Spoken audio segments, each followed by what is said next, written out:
Translation and purport by His Divine Grace A.C. Bhaktivedanta Swami, Srila Prabhupada Ki Jai. In those Vaikuntha planets, there are many forests which are very auspicious. In those forests, the trees are desire trees, and in all seasons, they are filled with flowers and fruits, because everything in the Vaikuntha planets is spiritual and personal. Purport. In the Vaikuntha planets, the land, the trees, the fruits and flowers, and the cows, everything is completely spiritual and personal. The trees are desire trees. On this material planet, the trees can produce fruits and flowers according to the order of material energy. But in the Vaikuntha planets, the trees, the land, the residents, and the animals are all spiritual. There is no difference between the tree and the animal or the animal and the man. Here the word murtimat indicates that everything has a spiritual form. Formlessness is conceived by the impersonalists. As conceived by the impersonalists is refuted in this verse. In the Vaikuntha planets, although everything is spiritual, everything has a particular form. The trees and the men have form, and because all of them, although differently formed, are spiritual, there is no difference between them. Yatra naishriya sangnama vanankama dugair drumai sarvato shribir vibrajat kaivalyam iva murtimat. In those Vaikuntha planets, there are many forests which are very auspicious. In those forests, the trees are desire trees, and in all seasons they are filled with flowers and fruits, because everything in the Vaikuntha planets is spiritual and personal. Om Ajnanatimarandasya Gyananjana Shalakaya Chakshurun Militam Jena Tasmai Sri Gurave Namaha Sri Chaitanya Manobhishtam Stapitam Yena Bhutale Swayam Rupa Gadamhayam Dadati Svapadantikam Jayasi Krishna Chaitanya Prabhu Nityananda Sri Advaita Gadadhar Shivasadi Gaur Bhakta Vrinda Hare Krishna Krishna Krishna Hare Hare Hare Rama Rama Rama Hare Hare Mukam karoti vachalam pangum langayate girim yat kripadamaham vande Sri Gurudinotaranam Paramananda Madhavam Sri Chaitanya Ishwaram Vanchakalpatarubhyascha Kripasindubhyevacha Patitanam Pavanebhyo Vaishnavebhyo Namo Namaha. Hare Krishna. So here Lord Brahma is giving a description of the kingdom of God, and he is giving us a clear vision of what is taking place in the Vaikuntha planets. This is beyond this universe. It is another dimension. So we might question, why can Lord Brahma tell us all of this? Tene Brahma Hridayadi Kavaye, Muyanti Atsuraya, Tejo Vari, and so on. Lord Brahma had direct instructions. He had direct darshan of Krishna, and Krishna told him, in essence, in a nutshell, the Bhagavatam. So he gave him this vision of the spiritual world. That's why Brahma can share this vision with us. And here he's speaking about the different forests. Not just any type of forest, but forests which are very auspicious. We just came down from Bergen, and we saw a lot of trees. We saw a lot of forests, and a lot of lakes, and a lot of other things. Yet those forests were not auspicious. Why they're not auspicious? Because no fruits, no flowers. They're just good for firewood, or maybe for making paper, but not really suitable for fruits and flowers. So they're not very auspicious for that sense. But these desire trees, kalpavrikshas, chintamani prakarasatma sukalpavriksha. What is a kalpavriksha? What is a desire tree? It is a tree that can fulfill all your desires. Have you ever seen such a tree? What about vanchakalpatarubhyascha, kripasindubhyevacha, patitanam pavanebhyo, vaishnavebhyo namo namaha. Like you're in the spiritual world, you're surrounded by desire trees. You got to be careful because whichever desire you have, poof, there it is. Oh, oops. Can we retract that? Just like somebody who went to Vrindavan and he was in the forest and he was thinking, oh, what if a tiger comes and eats me? Ah! Because he had that desire. So boom, there was the tiger. And he was gone. Of course, you can say right place, right time. So no problem, right? Everything was fine. So are we aware of our desires? Are we aware of our desires? Not really, To some extent. We may think, but then if we dig a little deeper and we see, okay, what's there? There may be different layers. There may be different types of desires. So, these desire trees can fulfill all desires.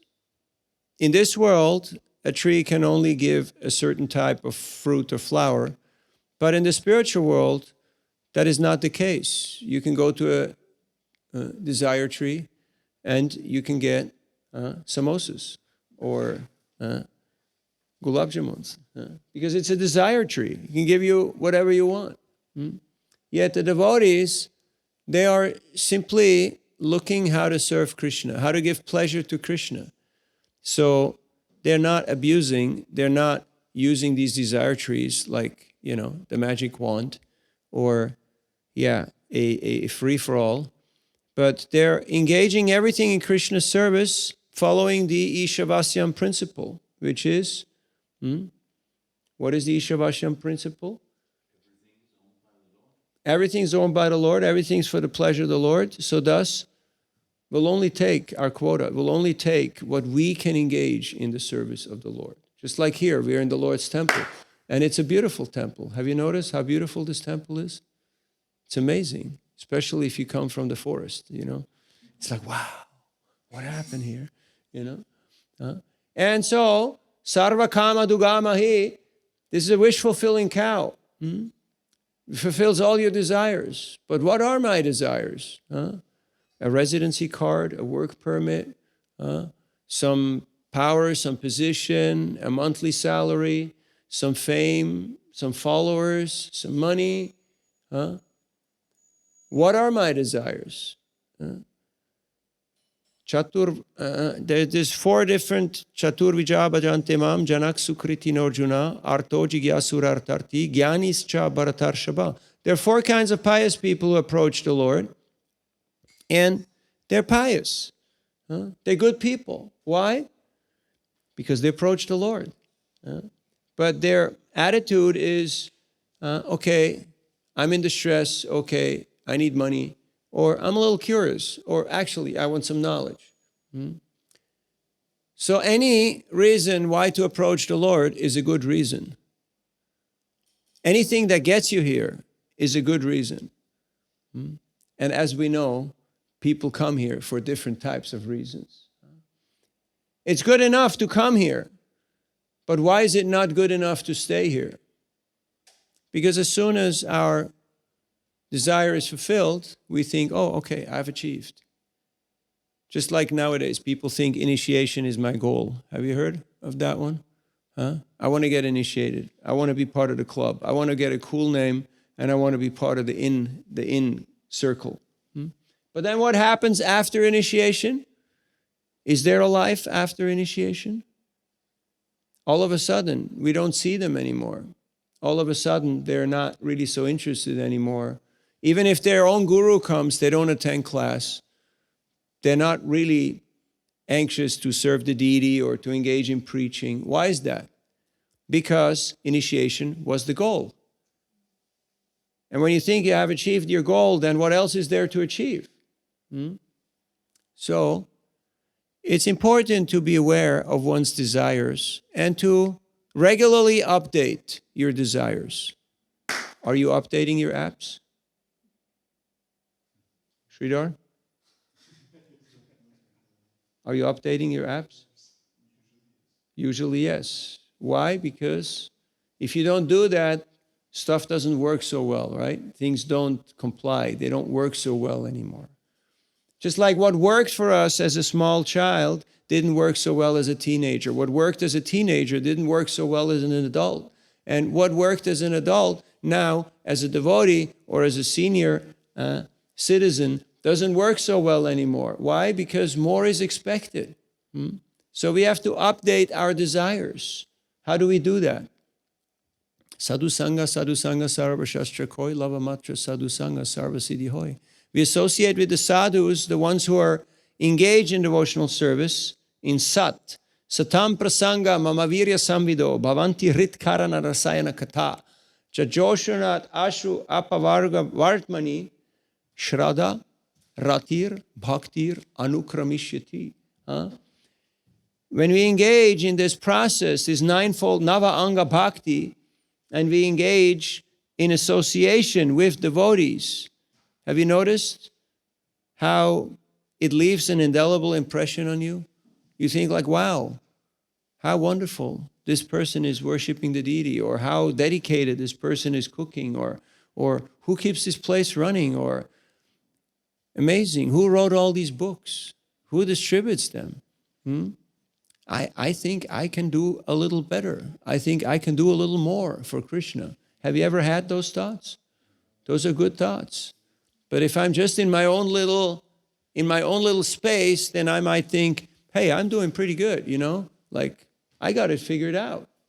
I have solved all my arto, artarti, jigyasu. I have solved these issues. Then we have arrived. Arrived where? On the plateau. On a plateau which mostly is Shantaras. Have you seen people who went into Shantaras? You know what Shantaras means? You're okay, I'm okay. You know people like that? You're okay, I'm okay. But there's no real relationship. Why? Because there's no service attitude. It's just, yeah, everything's okay. There's no real interaction there. Okay, it's better than going into the big bad city and being a bad boy. It's better you stand in front of the Virat Rupa and you appreciate some trees and some lakes and some mountains and some, the sun and the moon and all that.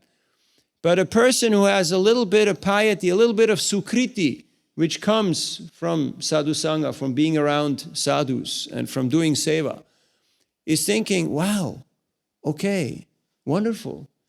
What can I do for Krishna? What is my service opportunity? Tomorrow is Balaram Purnima. And Balaram, he's Dauji, he's the older brother, right? And what does that mean, older brother? It means protection. It means creating an environment for Krishna's pleasure, for Krishna's enjoyment. Balaram is always concerned about that. How can I be of service?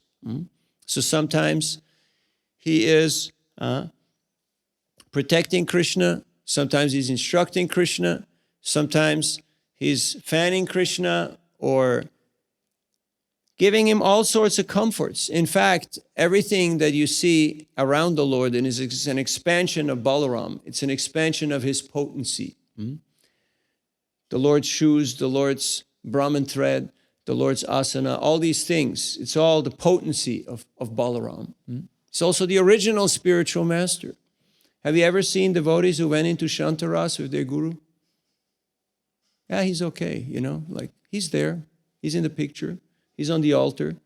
But they're not so eager to meet him or to hear instructions from him. Why? Because guru may say something that I don't like so much. Have you seen this? No. You have a very, very strong and vibrant relationship with your Guru Maharaj. But sometimes it happens. Why?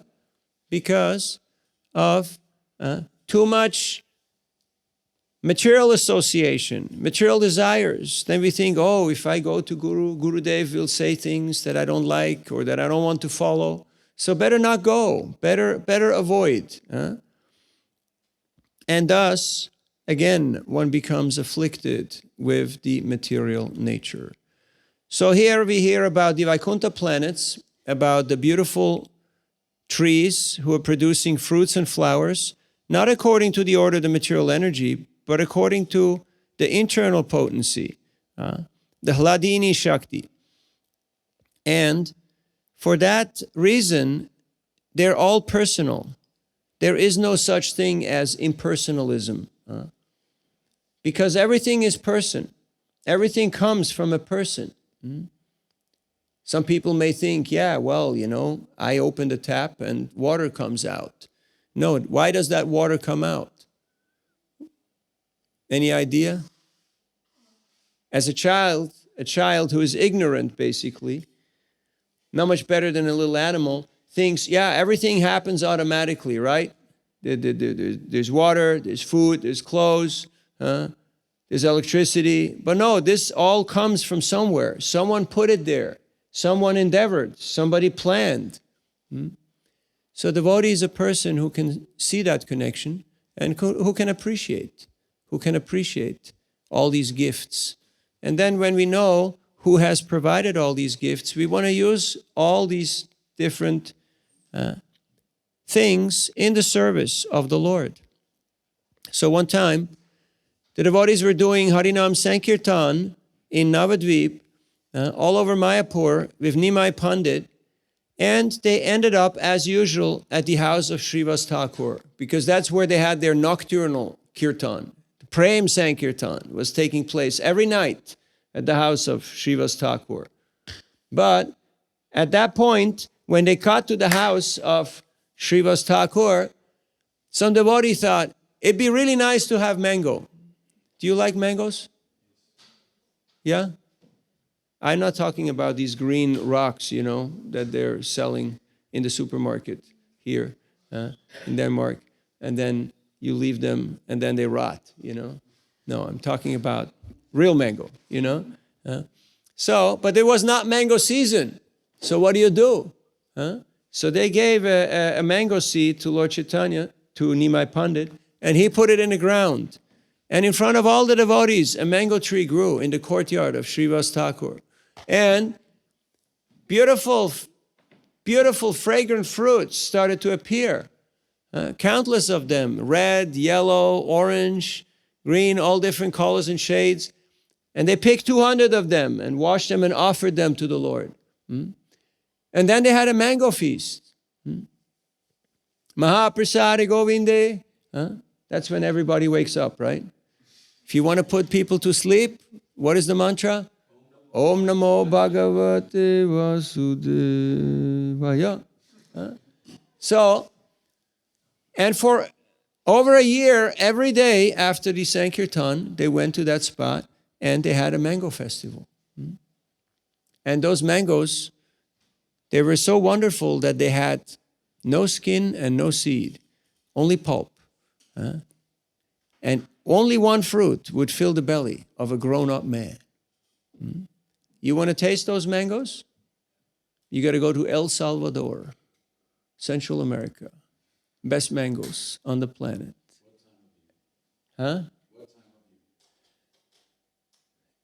What time of the year? We'll talk about that. So, now, Srila Prabhupada makes the point here that formlessness is something that's conceived of by impersonalists, but this is refuted in this verse. Sometimes people think the spiritual world is just some ominous void. It's just some bright light, and you just go there and you merge into the oneness, into the everything, or into the nothing, depending which school of thought that they come from, right? Nirvana. But that is refuted here in this verse. The spiritual world is not impersonal. There are trees, there are fruits and flowers, there are living entities, there are animals. And as Srila Prabhupada points out in the purport, that the trees, the people, the animals, everybody is spiritual. So there's no difference between them. Sometimes we use our anthropomorphism. We project the human mindset and qualities onto God or onto divinity, onto the spiritual world.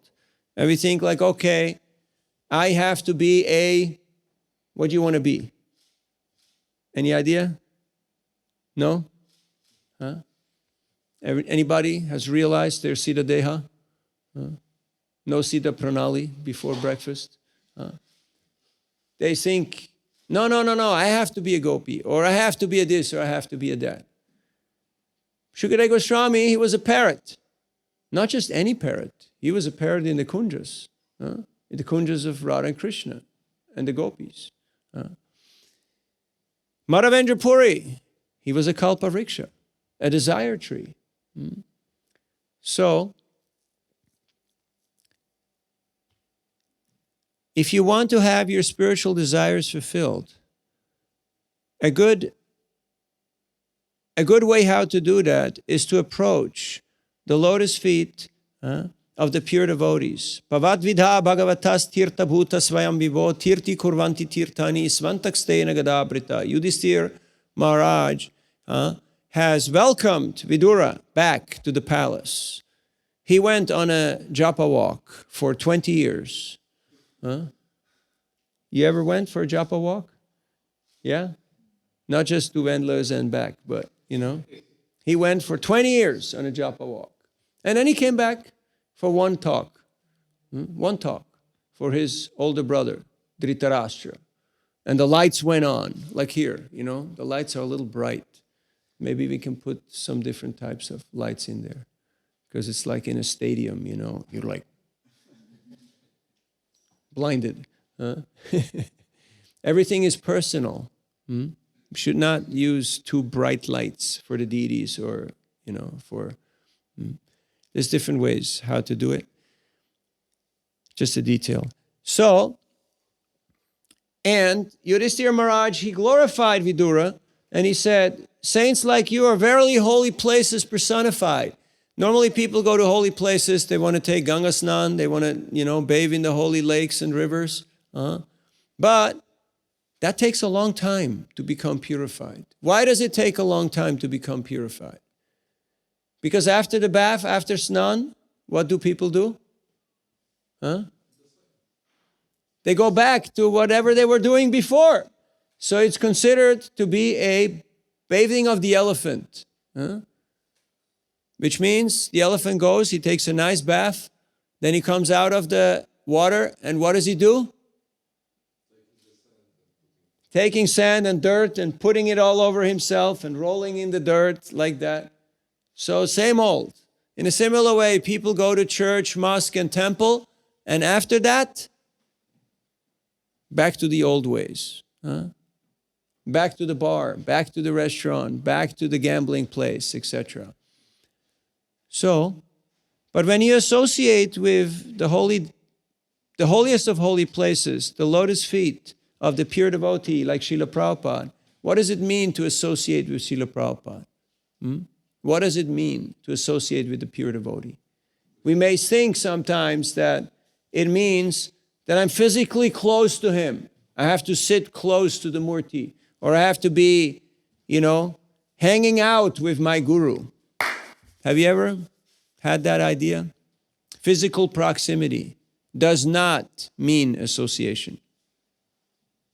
If you're on the public train in India, there's a lot of physical proximity, right? You're hanging in the armpit of somebody.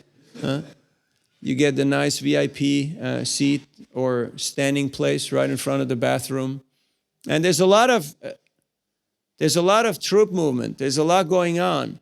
But actual association is defined as Tadhati pratigrinati guyamyakyati pritshati bhunkte bojayate chaiva sadvidim pritilakshanam. If you're doing any of these 6 things, and this is important, especially for householders, because this question always comes up. I got job, I got family, I have relatives, I have colleagues, they're not devotees, they're doing all the wrong things, but I have to spend time with them. Unless you're doing these 6 things, it's not considered association.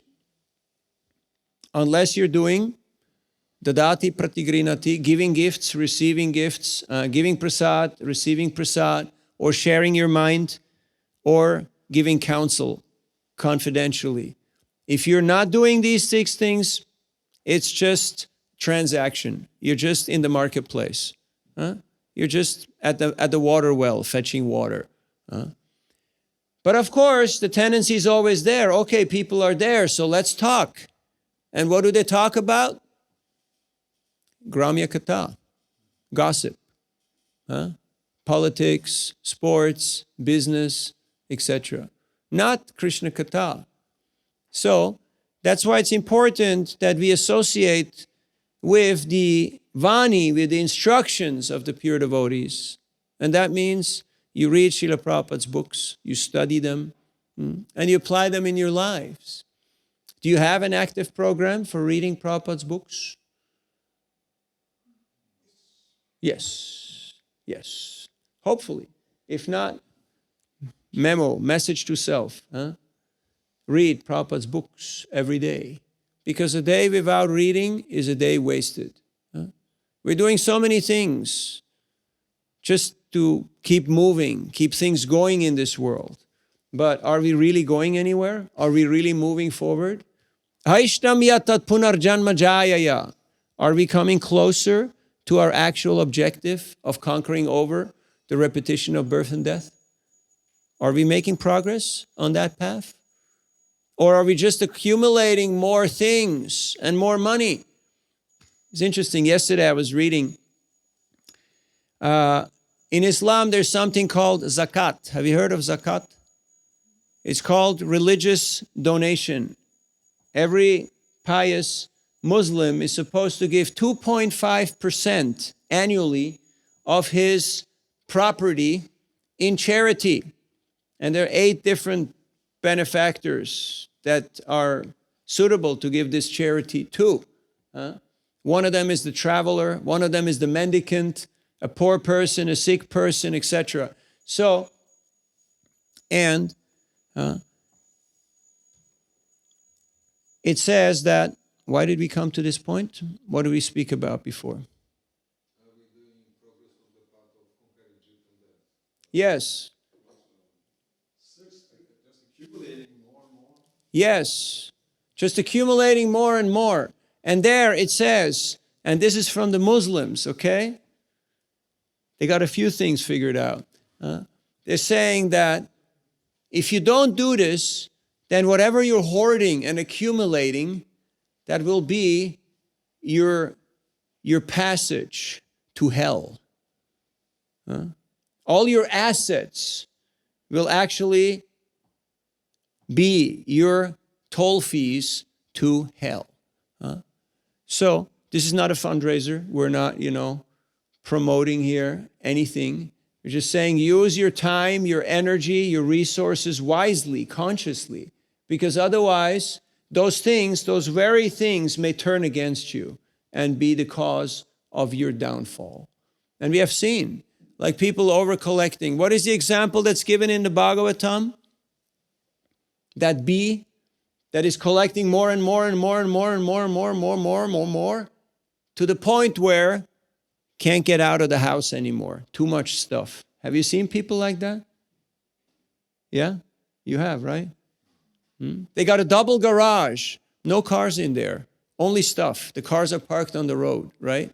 House full of stuff. Storage spaces rented out. Full of stuff. How much stuff do you need? Gets a little stuffy, right? So, as devotees, we should keep our life simple. Not that you have 5 of this and 8 of that and 10 of that and, just in case. Simple life. After all, if you have a desire tree, what more do you need? A desire tree can fulfill all your desires. So if we associate with Srila Prabhupada, the pure devotee, and his instructions, by following these instructions, it will fulfill all our real desires in life. Is that an exaggeration? No? Why not?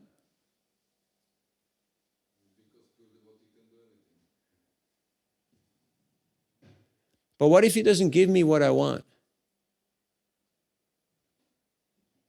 What do you do then?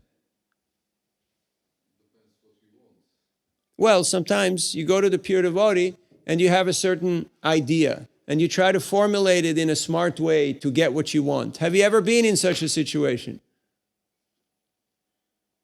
You can't go straight out and say, hey, I'm in Maya. This is what I really want. But I'm going to, put it in a way that sounds really spiritual. Have you seen that?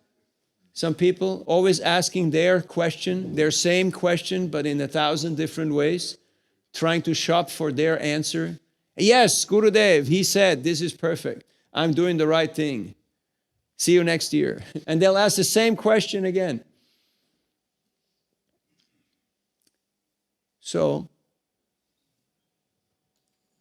we have to be careful and we have to be conscious. That's why it's important to have satsang, to discuss these topics, because otherwise we may all of a sudden find ourselves somewhere in the offside, somewhere away from devotees.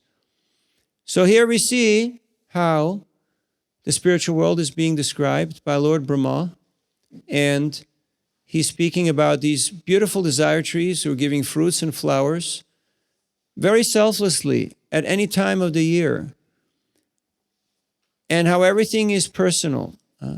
There is no such thing as impersonalism. Everything is coming from the Supreme Personality of Godhead, and by appreciating that, we can actually enter into the mood of Vaikuntha. Means no fear, no anxiety. Have you ever had fear? No? You're all Vikings, right? Vikings don't have any fear, right? There's nothing to be afraid of. Huh? No, everybody's got some fear, right? Some fear, some anxiety.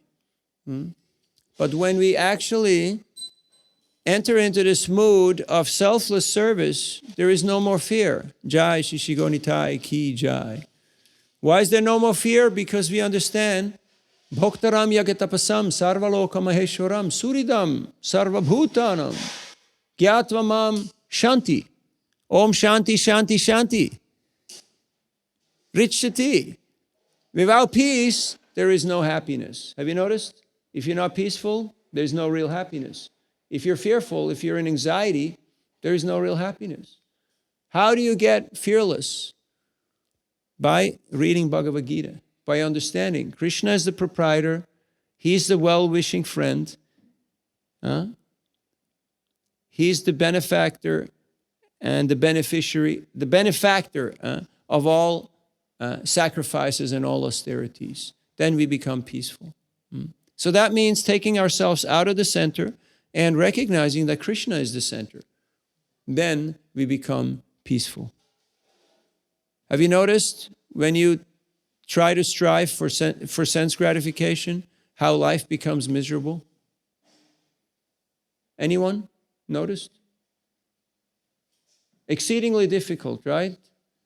But as soon as we make plans for service, things become very agreeable, very peaceful, because we realize, okay, this is not in my hands, but I try to be of service. I try to help. Just like when Lord Chaitanya came back from his South India tour, he came back to Jagannath Puri.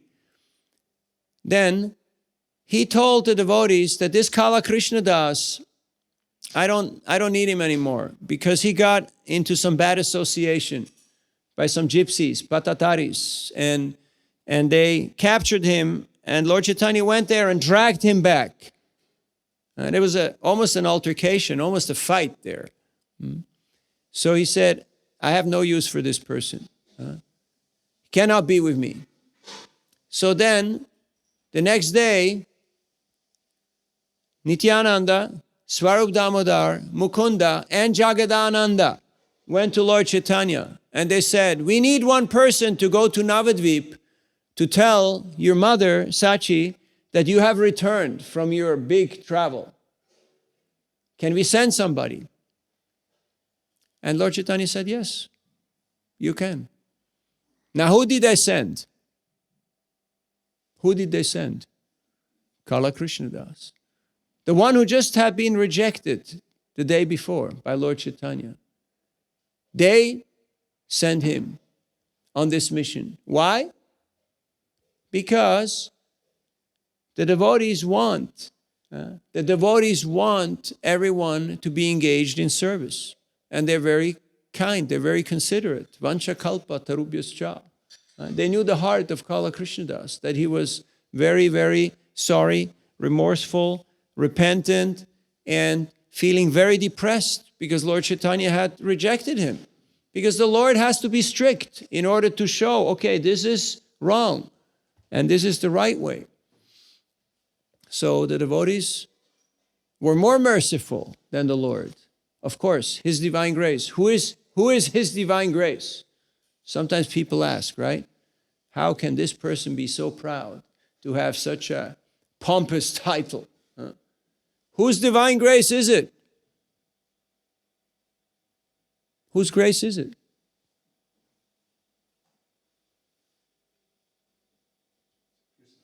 Krishna's grace, yes.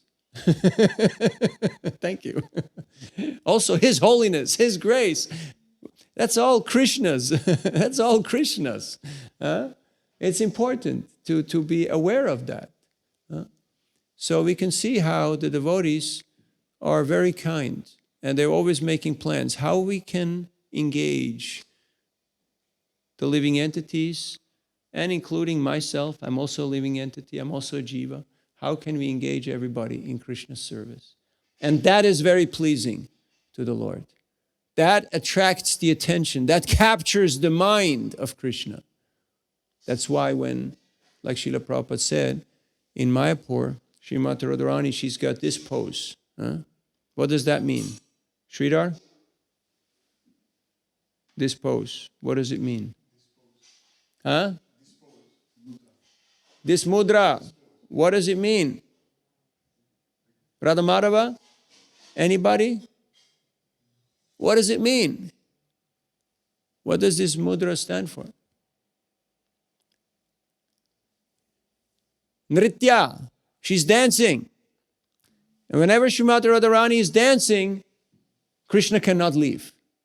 He's mesmerized. He's captivated. He's captured. His mind is captured. So in a similar way, if you want to have Krishna's attention, engage yourself and others in devotional service, and Krishna will pay attention. Because that is what attracts him. Bhakti is what attracts him. Bhava grahi janardam. He's attracting the essence. And the essence, what is the essence? The essence is bhava. What is your bhava? Is it achyuta bhava? Or is it asura bhava? What is your bhav? That depends on our sangha. That depends on our activities. Questions, comments, or reflections? Yes? Prabhu said that Shuka is the parrot from Radha. Shukadeva Goswami is the parrot from Radha originally. Shukadeva Goswami? Yeah. That's what you have said. He's a parrot. Yeah. Yeah, in the spiritual world. Yeah, Kunjas. Yeah, but you know, can you give any references to that from Shastra or something like that? Because I couldn't find nowhere. Couldn't find nowhere? No. You have read all the books? But I mean, Prabhupada's, yes. Huh? Prabhupada's, yes. But my spiritual was also, there is no... Shukamukha dravyasam yutam pibata bhagavatam rasamalayam muhur muho bhuvibhavuka nigamakalpataror galitam phalam shukamukha dravyasam yutam pibata bhagavatam rasamalayam murmuho bhuvibhavuka. Does it sound familiar? First few verses of the Bhagavatam. Read the purport. Shuka, the parrot, the beak of the parrot who touches that mango, who makes it even sweeter. That we are so fortunate. We have the commentaries of all our acharyas.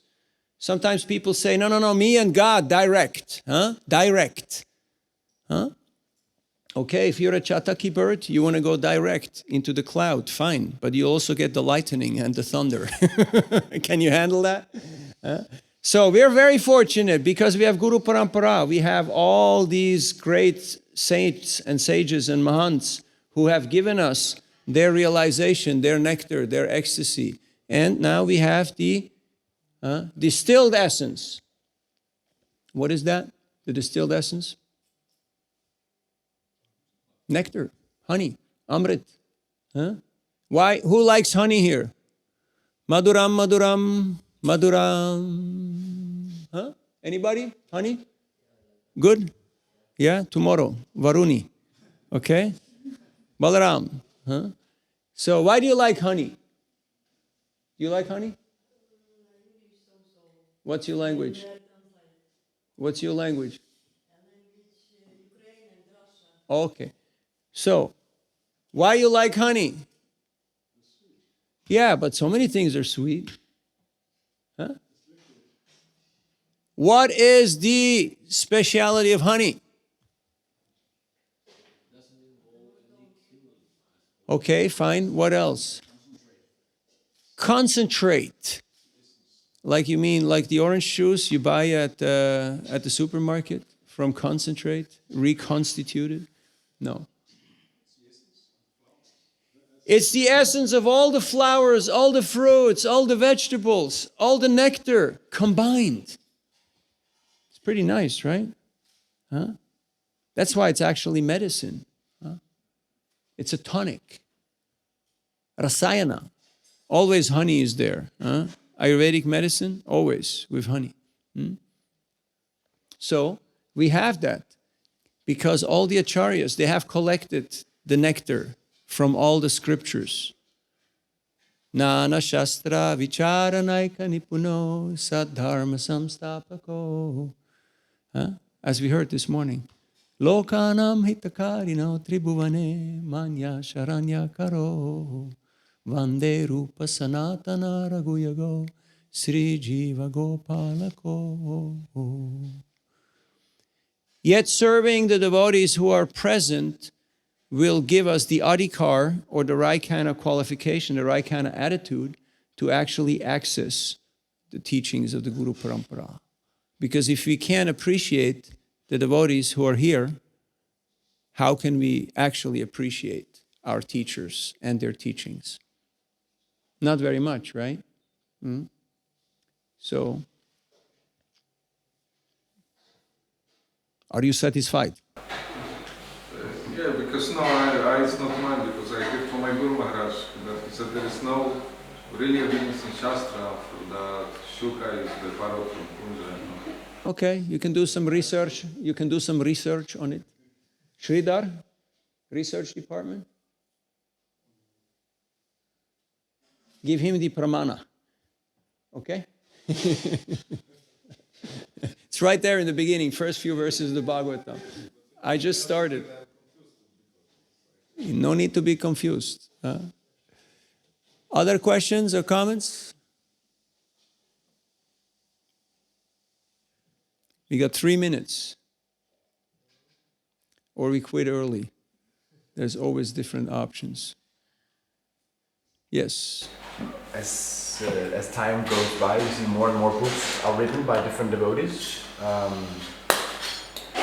And for example, when you see the book table in London, it's like from Devamrita Swami and from... Yeah, no need to mention names. There are different books by different authors.